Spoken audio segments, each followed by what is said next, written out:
Hello and welcome. Oops, your culture's showing. We're here today to talk about culture to you and hopefully to make it pretty interesting. My name's Tom Peterson and I'm the host, and I'm sitting here with Dean Foster. Hi, Dean. Good morning, Tom. And what are we doing with this culture stuff? I mean, honestly, it sounds really dry. You know, here we are. Just think about what you even did this morning, which is like the most. What did I do this morning? It's what you didn't do. I know you're personally attacking me here. I noticed that you did not shave this morning. I did not shave this morning, and I did not. And why is that culture? I don't get that. It is. There's a cultural piece to that. Yeah, culture is in everything. Everything we do, everything that people do to and with us, has a cultural piece. Okay. So you sound sort of like you know what you're talking about. You done this before? About 30 years. Oh. About 100 plus countries. Oh, okay, really? Yeah. Okay. All right. Fortune 500 companies. Oh, yeah. Okay. A few books. So you dabble. Yeah, I dabble. Yeah, okay. But I'm very lucky because I'm dabbling in something that's really, really fun. I had the perfect job. Well, if you dabble in it, you clean it up, all right? Hopefully I don't make a mess. I think probably we've already made a mess, but that's not going to stop us. We're going to keep right on with it anyhow. So I'm thinking you didn't shave, and there's a whole cultural discussion around that. Yeah. Well, let me put it this way. I'm not real concerned about being attractive to you, so I'm not... I didn't worry about it a whole lot when I got up and looked in the mirror this morning and said, do I need to, do I need to really go through the whole shaving routine for Dean? You just brought me so far down. I'm so disappointed. I brought you down. Yeah, my goal is not to bring you down, but my goal is to be honest and straightforward. I would expect that if we're going to get together and do something here, I mean, you'd have a little respect. And well, then we got a real big problem if I have to have respect. Shave, But I don't need to shave. I didn't need to shave. All right, the truth is I didn't shave this morning either. Well, see, there you go. Now, listen. But it's not because I didn't want to look good for you.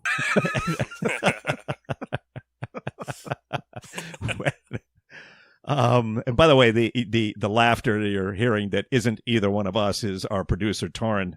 Hello. Hello, Torrin. Hello.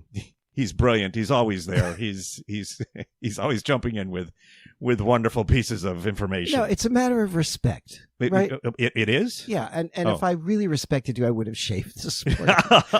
There you go. Now it's out. You see? Okay.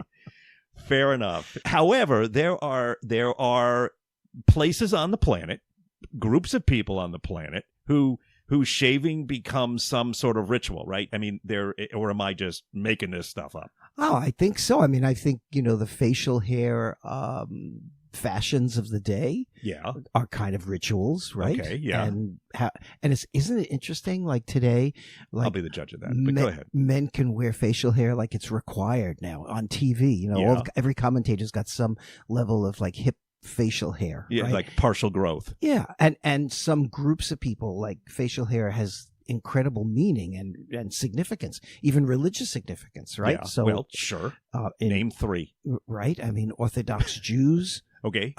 The men. I'm talking about the men. Okay. And also many Muslim sects. By the way, you're walking by yourself through Williamsburg the next time, okay? The men are wearing long beards, and it has religious significance, right? Okay. So facial hair tells a lot. You know what else? No, I don't. Head coverings. Have you noticed the coverings of the hair on the top of the head? Well, you mean not like a hat, but like hair. Hair, you can have hair covering hair. Yes, I'm guessing that hair on many parts of the body means something throughout the world. I think, yeah, and whether you shave it or not, it has a social and cultural significance. So we're starting off with our lead-in subject here for today is hair on the body. What's that mean? Or not. Or not. Mm-hmm. Or not. Absolutely. So, okay. I mean, there could be practical purposes. Like, I understand bikers, and I'm not a real biker, but I understand bikers. Men. Are we talking vroom vroom biker? Are we talking biker? Yeah, no, the physical pedaling bikers. Okay. Yeah. The men, the competitive bikers, they shave the hair from their legs because it's supposed to speed them up. Swimmers do that too. All right. See? There you go. Yeah. So is that a culture? Well, no. Okay. It's not a cultural thing at all. But you hear that term. It's a practical You thing. hear that term, though. I mean, you hear like the culture of, in the swimming culture, right, in the right. biking culture. So is that inappropriate, or is that just kind of No, loose use of the terminology? I do think it's appropriate. Okay, If we've you- gone over to you're- terminology now, which actually makes it even more boring. I think we've actually managed to get to that level. Well, you on used this. the word. I didn't. Well, I'll climb out of the dust. I'm trying now, hard and here. we'll try. Let's go look at people's bodies and see what that's doing. Bodies around the world, hair or no? I think it's fascinating that in some cultures you actually have hair replacing hair. Okay, I have no idea what you're talking about. And I don't quite understand the background, so I say this respectfully, but but Orthodox Jewish women Yes. shave their hair when they Okay. get married, Okay. and but to go out in public they wear a wig, which is a very interesting phenomenon. Yes. Right? Yes. And I understand the reason for it, because out in public, I guess you want to look like the rest of the people on the street. Uh-huh. And if you don't want to draw attention to yourself. that you shaved your hair. Sure. Right.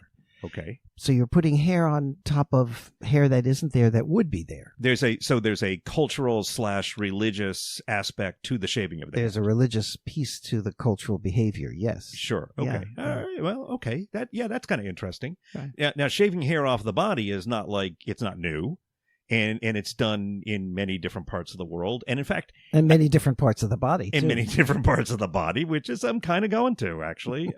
That's go ahead if you choose to have your imagination run wild. Please feel free. Speaking of running wild, some of the hair that is hair is removed in the United States. At least the younger culture doesn't look at the hairy bodies as being a positive thing. Well, it's interesting to see these trends, right? Yeah. There were times where facial hair on men was like something you didn't have in the 1950s. Well, the whole business thing was the you idea couldn't you had have to be facial hair. They clean didn't trust you. shaven. Yeah. Right. Yep. And then it became fashionable. Now it's very Right. fashionable. Well, also in the 60s, in the counterculture, it was almost a mandatory thing.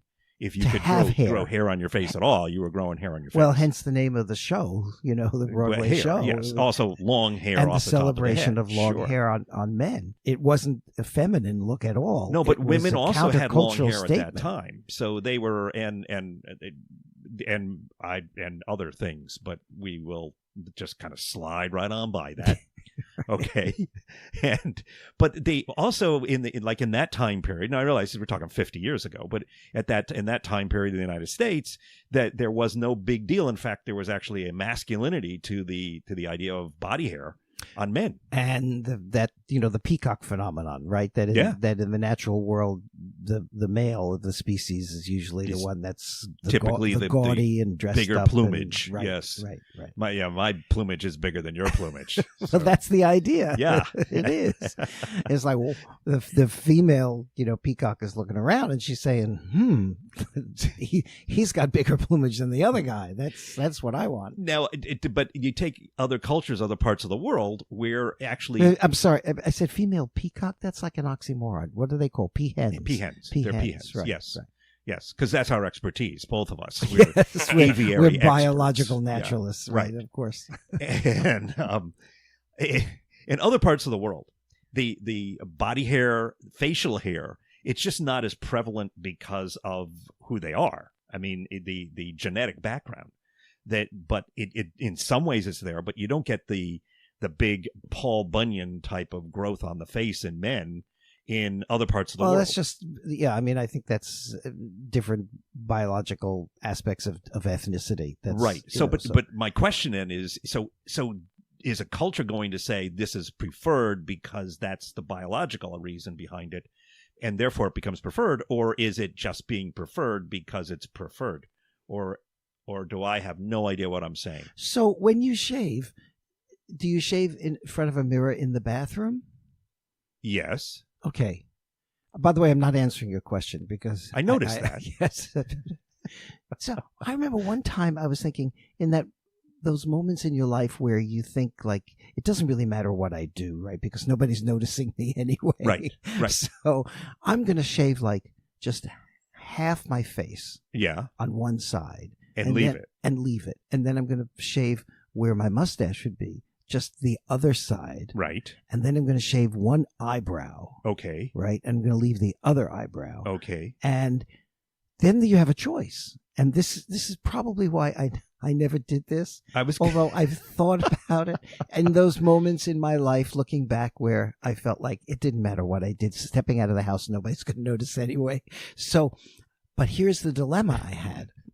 That way.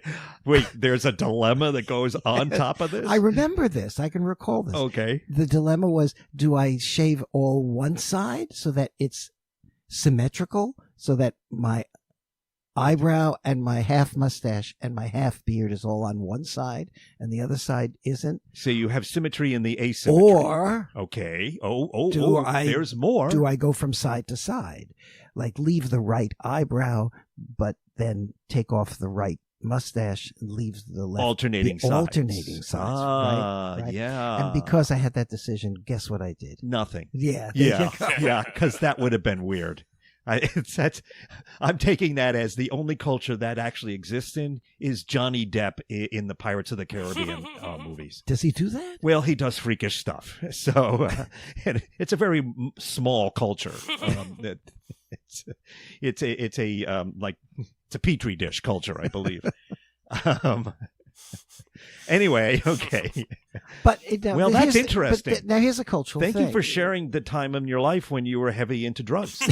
I don't recall what the motivation was. Uh-huh. I'm not going to say that that's what the motivation was. Okay, well, fair enough. You don't have to say anything about it. I've already thrown you under the bus on that, I think. So I would say this sounds like a good time for a break. We'll be right back. Got any questions for us? Well, if you do, there's a couple of ways to get hold of us. First of all, on email. Our email address is oopscultureshow@gmail.com. And our handle on Twitter is oopscultureshow. Pretty clever, huh? So talk to us. We're in the bathroom. We're shaving. We're in front of a mirror. Bathrooms around the world are different. Let's talk about well, they are. because there's a real cultural piece in that. Okay, are there bathrooms around the world that do not traditionally have mirrors in them? Now, the whole thing about a mirror is interesting. God, he's not going to answer. He's just going to go his own direction. But I'm not going to say you don't have mirrors in the bathroom, because I think that's where you need a mirror, right? That's kind of where I'm going. No matter what you're doing, right? I think, if you're going to be doing these kind of things, if I'm taking a very sharp instrument and I'm bringing it up to my face and neck. Or elsewhere. Or especially elsewhere. Why isn't it just called elsewhere? Okay, now, some people it's elsewhere, and some people it may not be elsewhere. Some people it's nowhere. And if you understand that, you're more in need of help than I am. But let's look at the mirror thing. Okay, go ahead. Do your mirror thing. Now, mirrors can reflect. In Chinese culture, for example, you want to place mirrors carefully because they can reflect bad forces away and they can attract good forces in. For example, you know if you're going into a Cantonese restaurant as opposed to, let's say, a Sichuan restaurant or a Mandarin restaurant, of different cuisines of China. If you walk down the street in a Chinese neighborhood, you'll know if you can expect Cantonese food if you see a mirror on the back wall of the Chinese restaurant. Okay. Associated with that often is a tank of water or live fish in a tank of water up at the front of the entrance of the restaurant. And the reason for this is because in southern China, Canton region, where Cantonese food is, right? There's a traditional belief that there are good forces and bad forces. That's pretty ubiquitous throughout all of Chinese culture. Yeah. But that the good forces can be attracted into the restaurant by water, and the bad forces can be deflected out by a mirror. Okay. So you put the mirror at the back of the restaurant, so it pushes all the bad forces out. And you put the tank of water in the front to attract all the good forces in. Good luck, good fortune. I've seen this. So if you walk, that's right. So if you walk past a restaurant and you see that kind of architectural arrangement, chances are it's going to be a Cantonese menu. Is this feng shui? This is related to feng shui. Okay. Yes. And we should, mention to the listeners, feng shui is this ancient Chinese belief that there are forces, good and evil, out there, and that the placement of objects, not just mirrors, but the placement of objects. I think plants and the fish tank that you were talking about, water, right, things like that. Right. Will either attract or deflect. Right. So where you place something is very important. We always tell, for example, Western business people when they go to China, if you're invited into somebody's office and you see a lovely jade object on the desk, you don't pick it up and admire it and then put it back down, right? Because you may have put it back down in such a way where it's different from the way it was placed, and the way it was originally placed was very thoughtful, and it was done according to feng shui practices. Oh, so you may have just deflected all that person's good fortune out the proverbial window. In other words, if you're trying to do business with this person in some form, it's probably not a good thing. Not a good thing. Or even just personal relationship with the person, they're probably not happy about that. No. Okay. Then, well, that would be a pretty good reason to know that, I would say. Yeah. Or at the very least, you know what kind of menu to expect when you walk into the Chinese restaurant. A large one. Okay, that's good. Now, if the mirror is on the back wall of an Italian restaurant, what does that tell us? They're serving Cantonese food. I don't think it's an issue. I don't think there's a cultural piece to that. They may have just enjoyed the fact that they wanted a mirror up there. Okay, there you go. It doesn't have the cultural significance that it has in China. Somehow we got out of the bathroom and into the Italian restaurant. Somehow we did. But if they probably have a bathroom, so let's go back in. It's well, and if you do that in the bathroom at the Chinese restaurant, it doesn't matter how you do it, right? It's right. Kind of it's a Western, and if you're Western, you're familiar with it. But just look at the difference. For example, if you went into a Japanese bathroom, it would be a whole other. Now, are you talking about one in a residence, or are you talking about one at a business? In a residence. In a residence. I think in a residence. Okay. Probably you'd see this more frequently. It's not that you wouldn't see it elsewhere as well. Okay, so the Japanese, because I have a certain familiarity with the Japanese toilet, and it's different. You do? I do. Do you have one at home? Well, it was a long night. There was a lot of sake. It was in the United States. We think of the Japanese as very Western in there, and I mean, I know we're really wrong with that, but we think of them in a Western way. So our first not being that's oops, your culture showing. Oops, right your culture there. showing. Absolutely. It's if you going there and you go in to use a toilet, you may encounter what would be something far beyond what we would have here in the United States. You have to know how to manage this nuclear device. Yes, yes, with all these big buttons and noise-making machines. I believe it's actually equipped to defend you in court if you need it to. You just press the attorney button. That's right. Right. And which one? But it heats. It heats itself. It heats your bottom. Yeah. It makes noises to cover up the noises that are you often might be making associated with bathroom use. Yes. It has deodorizers of different aromas that you can press the buttons for. What else does it do? It shoots up water. It's like the Bellagio waterworks in Vegas. I think it actually has a slot machine involved also. It's got synchronized fountains coming up at different times in different directions. I think, and I'm already feeling very good about that. You're having a great time. It's why people just don't ever come out. You want to stay in there. If you really, right. Really, after the fountain show, you're expecting, the what else comedian is there? To come and out. It's warm. It's like, this is great. And yet, the interesting thing to me too is that it's so culturally specific to Japan. Overall, it hasn't spread Well, I saw one. I actually used one where you could choose the music that you wanted. Yeah, okay. To cover the sound. Oh, I've heard that too. Yeah, and a wide range. Well, then you had a whole choice. Yeah, I mean, there was it's like iTunes. There was classical. there was Asian pop. What are you doing? So what am I about to do? Is you're going to choose based on that? So the first like an incentive. The first criteria that I had was how long am I going to be in here? Well, depends. Did you stop for the Cantonese food before you came there? It immediately reduced my choices because Beethoven's Fifth was out. I'm not. I think the 1812 Overture would be a good one, mainly with the cannons on. If I'd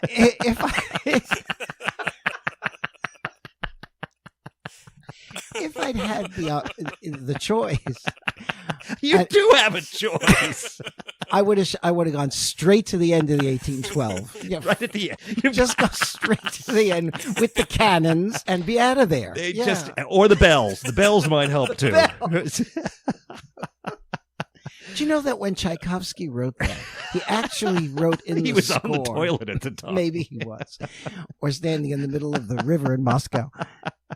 Yeah, I think in the score he actually says that there should be bells being rung by cherubs from the heavens. Is that right? Yeah, so you couldn't pay anybody in the musicians union. No, but you had to pay the cherubs. How can you get cherubs in the? There's no cherubs in the union. Not the last time I looked. It's well, somebody has to get cherubs to work. I mean, come on. So it's been slow. I skipped the 1812, and I think I chose, given the fact that I wasn't planning to be in there for a very long time. I see. Yes. I think I chose some interesting Asian pop. Okay. Yeah. I figured I was in Japan. Let me kind of get that name for it goes along with the entire experience. I would say Asian pop. Right. Yep. When I would be hoping Inagata Devita was in there actually. Again, how long you did? Well, there you go. Wasn't that the longest popular song ever written? There may be longer now, but it was 22 minutes? For something like 22 minutes. Something like that. What? How long was it, Torin? How long was Inagata Devita? I will take a look. Not the Simpsons version. Or how long have you been in the garden? Vita's Garden. I think they just pulled the plug on those guys anyhow. They were pretty stoned when they recorded that. So there you go. So anyhow, I'm still in the bathroom in Japan. All right. Okay, I'm seeing 17 minutes. A little over 17 minutes. 17 minutes. Okay, I thought it was longer than that, but all right. Well, depending on the Cantonese food you had the night before, you might have to run it up again. There. Yeah, you might have to go with a second press version the button of that. Again. Right. Looping Inagata Devita is not pretty, not at all. Okay, but now everybody wants to buy a Japanese I did say toilet, loop, by the right? way. Let's take a break.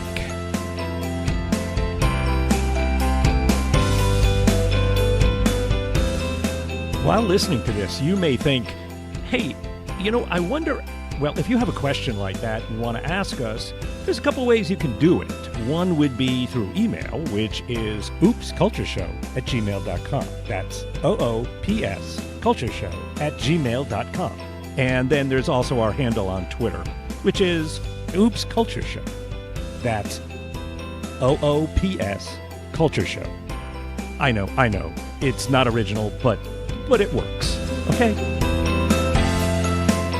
Everyone wants to buy a Japanese toilet now. Well, I would. You that's the thing. That's the thing. I can't imagine because we're just beginning with Japanese bathrooms. The toilet aspect of it is just the beginning. We were renovating one of our bathrooms a few years ago, and I toyed with the idea of going Japanese. So I went online. Culture no, I didn't want a Japanese culture bathroom. Well, I just wanted a Japanese toilet because it was fun. Picking a fight here or what? So I went online to see, and you could, you can get them no matter where. You don't have to be in Japan. Right. Relative to a Western toilet, they're very expensive, but fair enough. They have all these bells and whistles that are just so much fun. I just would think on anything from like middle top end up, you would start seeing so many more of them, and I don't know that that's happening in this country, in the United States. I think it may be in other parts of the world it is, but I don't see it happening in the United States. And you would think it should, because you think it would, because it sounds just great. Yeah, right. There's another thing, and there are probably so many aspects of Japanese culture that I wonder, you would have expected them to have caught on elsewhere. Yeah, but they didn't. Right. Like the hot towel that you get at the beginning of the meal, of a Japanese meal. Oh, right, sure. It is a wonderful, wonderful thing, right? It soothes you. You get this hot towel. You can pat wash off your hands. It's clean. You can't guarantee that everybody who walks into your restaurant is going to use the bathroom to clean their hands. Right. Many people don't. I mean, I do. If I'm taking this, I live in New York City. If I take the subway somewhere, the first thing I do after I get out of a subway is use a hand sanitizer or wash my hands. But maybe not everybody does, right? So the hot towel comes, and it's wonderful. It just soothes you. It cleans you. Why didn't that catch on everywhere else? Wouldn't you love that if you walked into a French restaurant to sit down? I would think that would be get great a nice for hot something towel. like that. Yeah. I would absolutely. I think and a shave, and a shave, and a body shave, perhaps. Yeah. Well, in the right French restaurant, I think that would work well. Or an Italian restaurant. Yeah, we probably shouldn't do that. So we started to talk about this, but what I don't understand is I don't see how and especially the Western world, which would seem, meaning the United States, but Canada and Australia through Western Europe. I don't know why they haven't leapt to the Japanese bathroom style. It seems to me to be, I mean, and maybe in some little ways they have, in some few little pockets. It is available, and I'm sure people buy it. But why hasn't it been like, this is great? Why hasn't it replaced the current toilet? Like, why can't I go to Home Depot and just order my Japanese style toilet with all the bells and whistles? I know you can get one that has certain things that will work with it, but mainly they're all special orders, and I just don't think it's happening. And to me, it would sound like it should be ubiquitous. I mean, why wouldn't you want to do this? Yeah, I think there's lots of reasons, right? Okay. But I also think there's a cultural reason. Yeah. Economics, it costs a whole lot more. These contraptions are just more expensive. Sure. Right? So it's only going to appeal to a certain group who can actually afford it. Yeah, but then there's the supply and demand thing, so the more the people want it, the it cheaper would go it'll down. be. But yeah, there's still going to be a certain part of that. Right. Yeah. But I think the cultural piece to this is is that we don't want to hang out in the bathroom. I think it's a Puritan thing. I think... we just want to get in there, do our business, and get out. We're not all Puritan influenced. I mean, I know the country as a whole is. I get that. Yeah. But I mean, because we've got the parts of the country that are much warmer and come from. See, I think bathroom manufacturers struggle with this problem all the time because they really want to make a bathroom so that you want to hang out in there. Right. And so there's always new features. Is it because but this doesn't seem to fit. We don't find our pleasure in the bathroom. We find our pleasure. Sure we don't. Well, then there's a whole lot of other contraptions that we need to create. Maybe I've got a feeling the Japanese understand this too. Maybe they've come up with a new version. I'm gonna think that's possible. Yeah.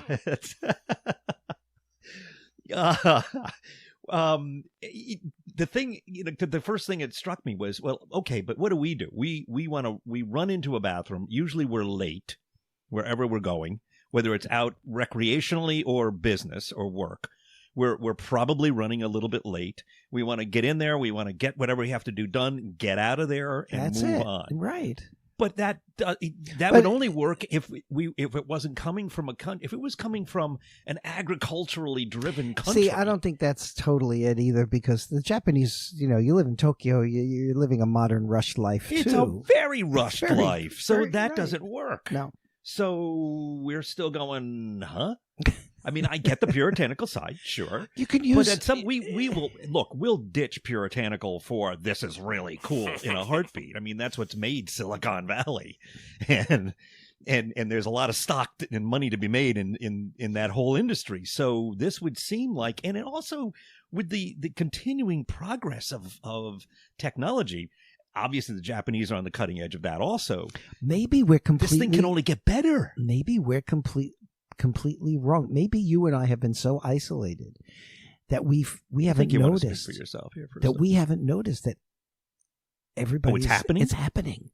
It's happening. Well, I don't know. Is it happening? Well, I don't know. What do you and I know? Well, I don't know. You're the cultural expert. I don't think it's happening. Well, I don't think it's happening either. There, it's not happening then.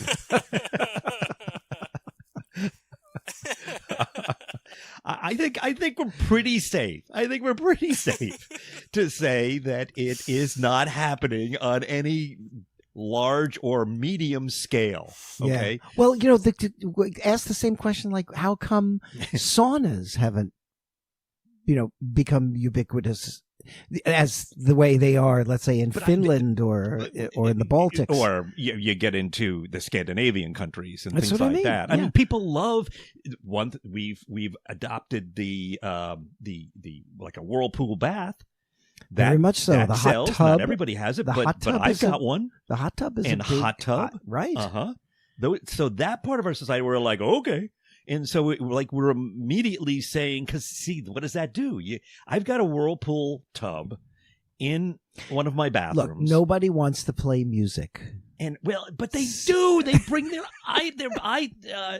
iPhone in and they play music and they listen Here's to, the difference. Guess what? Podcasts. Here's the difference. So, here's the difference. And I'm guessing that somebody right now could be sitting in a whirlpool tub in their bathroom listening to this podcast right now. Right. And so why isn't it just structured for them to be able to go in? And in a world where, what are they pushing at us? Artificial intelligence. So the Japanese culture is very, as many Asian cultures are, very concerned about the group, about others, right, about my individual activities' impact on others. So in a public bathroom where there are lots of others, what I do on the toilet has to be carefully controlled so that it doesn't impact the others. Okay. So we have music, we have aromas, we have all sorts of things, right? But what we do privately in our house, we're not concerned about others. Well, but and I think that's the reason it hasn't caught on the way other bathroom pleasure devices like whirlpools have caught on. But they'll sell who knows how many cans of air freshener that sit in people's bathrooms. So clearly there's some concern. We're concerned about what we're going to leave behind. But not to the degree that we're going to play the 1812 Overture. But I think I do think people are concerned because about if I that. was sitting next to a bathroom stall where I heard the cannons and the bells of the 1812 Overture. So you know what's going on. I'd be more freaked out. I'd be less comfortable. I wouldn't be more comfortable. I'd try to get out of there so fast. Well, what are you doing in there? I'd be afraid my music would clash with someone else's. Well, look, there's the courtesy flush, right? I mean, that's something that some people are nice enough to use, which does a couple of things. I mean, it can cover other sounds and at the same time move the progress of the whole process along at a more rapid pace so that the results of the process don't impact other people too much. There's concern, for the other, sure, but not to the degree in the West that it is in Asia. I just think I just think fundamentally, from a cultural perspective, that's the reason why this hasn't caught on the way it has caught on. Well, I mean, let's put it this way: as we know from the highest levels of this country, people do a lot of things on their phone while they're sitting in the bathroom. in the morning or wherever. Weren't you amazed the first time you walked into a public restroom and, from a guy's perspective, standing at the urinal and there's another guy next to you and he's on the phone talking to somebody? It's like, what? Right. What? I was more concerned when they were FaceTiming.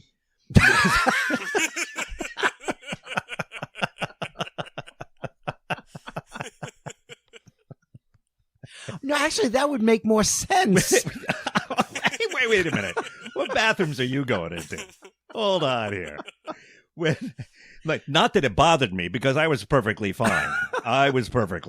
But it was, yeah, that is strange. Yep. So strange that it's probably time to take one last break. Okay, listen, the way to get hold of us is oopscultureshow@gmail.com. And our Twitter handle is oopscultureshow. Whether this is the first episode or the third episode or whatever episode that you've listened to, if you're still listening at this point, I think you might like this. And if you do, you should really subscribe. Because if you subscribe, these things will just show up for you, and you can listen to them whenever you want to. That's the best way to go, really, honestly. I know what I'm talking about.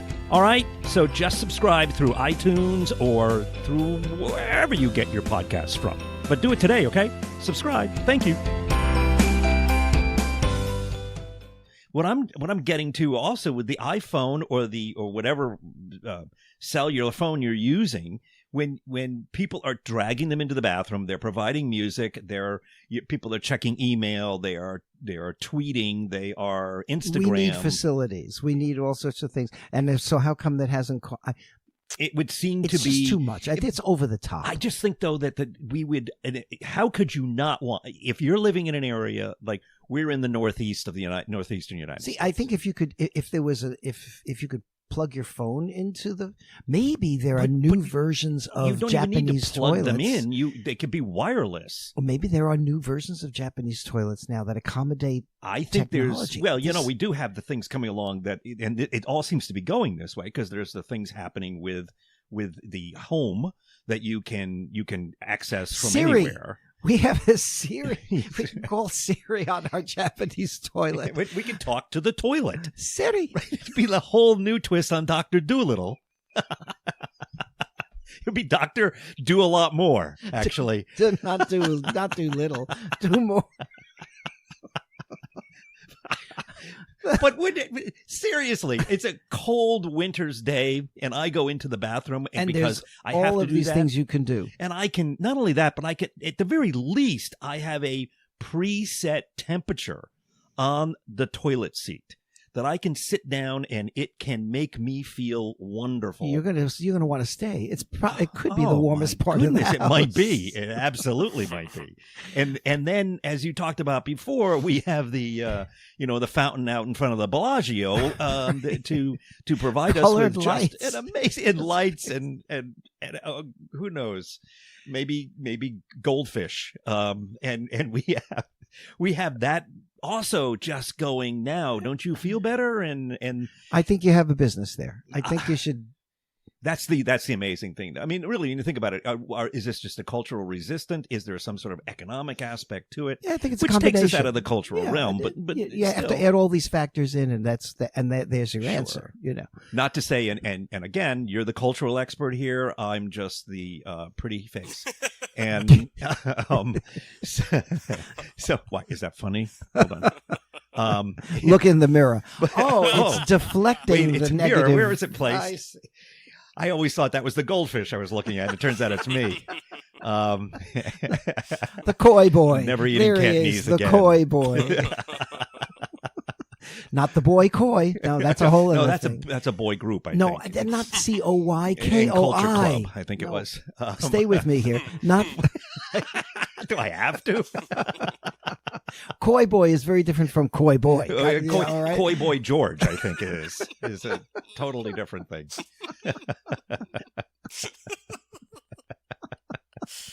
Or there's koi boy toy also. Right. That's another podcast right there. Yep. We'll get to it though. I think it's a new addition. It's a new feature on the latest Japanese toilet.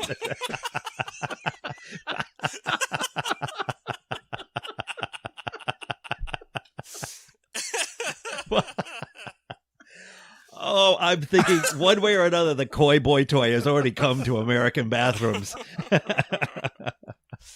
Oh, wow. Okay. Anyway, where the hell are we? Okay. Well, I don't think we've solved the problem of. Did we have a problem? I didn't know we had a problem. Well, not a problem. It's a curiosity. I mean, it's a curiosity. How come this thing that sounds? I mean, Torin, are you on board with this? This sounds like a really cool thing. It sounds the toilet in Japan. I about. very much want one. I'm sure. I want two. I'm not getting you one for Christmas, by the way. But that would be an interesting thing to buy someone for Christmas, wouldn't it? Here, it's a Japanese toilet. Well, maybe there's somebody's working on this, and what they're doing is they're having to think about how we adapt it culturally to American culture, U.S. American culture, or to Western European culture, and maybe it is an interesting exercise. What would I have to do to a traditional Japanese toilet to retain the attractive features, but to make it more appropriate to the culture in the U.S. if I want to sell it there? Right. What do you think they would have to do? Well, I don't know, because my reaction is the same as Torin's. My reaction you is, want everything the way I'll it take is. two, yes, and yours is this sounds terrific. And in a world where, I mean, people are lining up for the newest telephone when it comes out, and they're lining up to get it like it's going to go bad on them if they don't get the first ones that are manufactured. And they can't get enough of these things. And all we can talk about is artificial intelligence and robots. So what do I think could do it? I think when the Japanese make the toilet come out of the room, make it portable, up, bring you back into the bathroom, so that no matter, so you can keep walking around. You can clean the house. Yes, it'll come and leap onto you. You can get into your car with it. Right? You can just take it anywhere you want to go. It's go on the go. Go on the go. Well, you could drive through McDonald's with perfect. It's so American. Right, exactly. You're right. You can drive through McDonald's. That's sort of the complete loop right there. Right yep. there. You attach it to your seat. They're going to have little clip-ons like baby seats in cars. Yeah. You're gonna clip the Japanese toilet clip-on in your car. And it'll protect you when you're driving as well. Right. It comes with an airbag. No more. As long as it's in the right spot. No more rest stops. You're in a permanent rest stop. Anything. You're never getting out of your car. You're in a mobile rest stop. It's so American. We finally made America great again. We did. Believe. I think we did. Greater than ever. Ever and ever. And how much can you tell about a Japanese culture by looking in their toilet? I mean, it's just incredible. Look, there's another aspect to it that really does reflect with us. I mean, you've got a country that is you said before, the Asian countries have been developed in culture with the idea that the group is at least as important as the individual, and in many cases more so. So it's vital. So you've got a group of people, and especially in Japan, which is a series of islands and isolated, and for many years was literally isolated from the rest of the world. And they will go along and do things and adjust and adapt to something, even though they're much faster than they'll adapt much faster than the United States will, because we're always, we're independent and individual. So our overall attitude towards things is prove it to me, show me, something like that, until we do. And then we line up for the next iPhone that they're going to overcharge me for. Well, not that I'm bitter. Therefore, strap on your Japanese toilet. Go on the go. Clip it into your car seat. Clip it on. and if they could make it fly, it would be the greatest invention of all time. Wow. Yeah. Didn't Da Vinci design one of those, a flying toilet like that? I'm sure he did. Those sketches that he made. He was so far ahead. Amazing. Man. I think, yeah. Yeah, I mean, he was... Yeah, it was a computerized... Somewhere in there warm was your a buns, sketch. Flying toilet with an airbag. I'm pretty sure that he designed. Yes. Yeah. He had Michelangelo also, I think. I think yes. if you look up at the Sistine Chapel, yes, you'll see in the little corner there somewhere, There's a cherub with a Japanese toilet attached. Right. There's the cherub. Michelangelo's greatest work. We got the cherubs back because they haven't been doing anything since then. Yes, you're right. It was mostly Michelangelo. We've got cherubs. That's right. Twice in one podcast. How many times can you use a cherub? It's not easy. So well done. Well, I think the last time I heard cherubs noted was that was kind of a seedy movie theater in a bad section of town. But anyway. You consider the cherub section? It was the cherub section and there were no airbags. Believe me, there was. I don't even know what that means. Oh my goodness! Well, you know what? You know what time it is? Look on your toilet. I'm sure it has a clock somewhere. So, would you like a digital yeah? Well, we can do. You can. You can look at the digital timer, clock. You can countdown. look at the. Yeah. A countdown would digital be interesting. Again? We're so digital, we forget the term for non-digital. Well, I think when you're sitting on the toilet, the term digital can mean a whole lot. What is Torrin? Look it up for us, please. What you have a digital clock and you have a analog. See, we're so digital, I can't think of the term. Thank you. Thank you. Okay. The analog. Yes, analog. Thank you. Right. Thank you. Right. Which is being able to read the hands on a clock is a lost art. That's unfortunately a lost art. I guess. Do we need it for anything? Like the disappearing art of handwriting. Of cursive writing. Yes. Cursive writing, absolutely. Right. Yeah.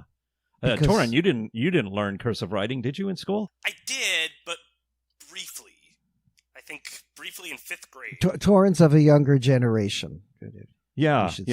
It's not. Yes, Torrin's much younger than us. We are at least 183. I'm 8 years old. I think. But and Torrin's 8, which we want to talk to you about the puberty thing, Tor. That's strange that coming up. Gone through that. Coming up. Yes, it's about the voice. It's a little weird. But anyway, yeah, you're minimally cursived.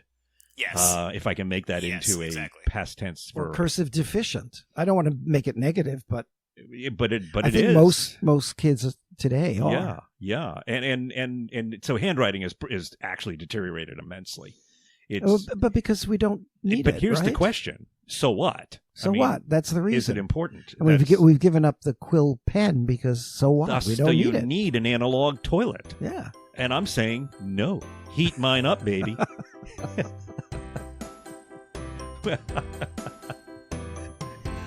All righty. On that note, I'm Tom Peterson, and I'm sitting here trying to educate you with Dean Foster, who's, in theory anyway, one of the great experts in culture around the world. Is that accurate? Sure. Okay, we'll go with it. And if you buy that, there's this bridge we've got. Anyway, thanks for listening, and smell ya.